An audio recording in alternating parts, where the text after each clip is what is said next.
Bonjour, aujourd'hui je vous parle du bonheur. Le père Jean-Nicolas Groulx a dit « L'homme n'a nulle ressource en soi pour se donner la paix ». Léon Tolstoï a écrit « Tous les hommes font la même erreur de s'imaginer que bonheur veut dire que tous les vœux se réalisent. » Moi, je crois plutôt que c'est la réalisation de nos vœux qui sont le commencement de nos plus grandes misères. Pascal a écrit « Tout ce que les hommes ont inventé pour se rendre heureux, c'est le divertissement. Ils savent bien que ce bonheur est illusoire, continuellement troublé par la maladie, les accidents, etc. Or, la foi, il n'y a point de bonheur. » Fin de citation. Laissez-moi vous lire maintenant le psaume 1er.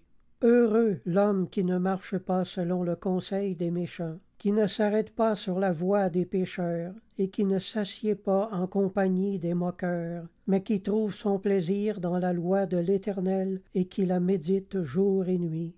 Il est comme un arbre planté près d'un courant d'eau, qui donne son fruit en sa saison, et dont le feuillage ne se flétrit point. Tout ce qu'il fait lui réussit. Il n'en est pas ainsi des méchants, ils sont comme la paille que le vent dissipe. C'est pourquoi les méchants ne résistent pas au jour du jugement, ni les pécheurs dans l'assemblée des justes. Car l'Éternel connaît la voie des justes, et la voie des pécheurs mène à la ruine.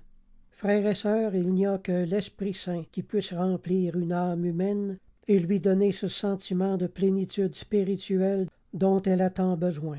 Le père Jean-Nicolas Groulx a écrit « Le travail de la purification du cœur est le moyen unique de s'assurer quelque bonheur ici-bas.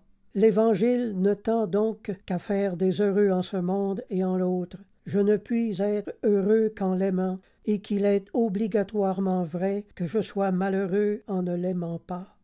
La vie dévote est une vie douce, heureuse et aimable. » Si vous avez été touché par ce message et que vous voulez ce que nous avons, je vous invite à fermer les yeux et à faire cette prière avec moi.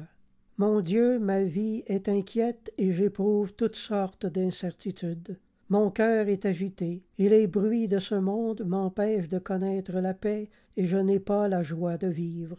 Ma vie est un fardeau à porter, je traîne ma vie comme on traîne une fièvre. Aujourd'hui, j'accepte Jésus comme Sauveur et Seigneur. Je veux me mettre à son école et apprendre de lui tous les secrets de la vie et de la vraie joie. Amen. Je vous encourage à vous procurer une Bible et à retourner à l'Église. Si vous avez des questions, mon adresse courriel est jocelyn041@hotmail.fr.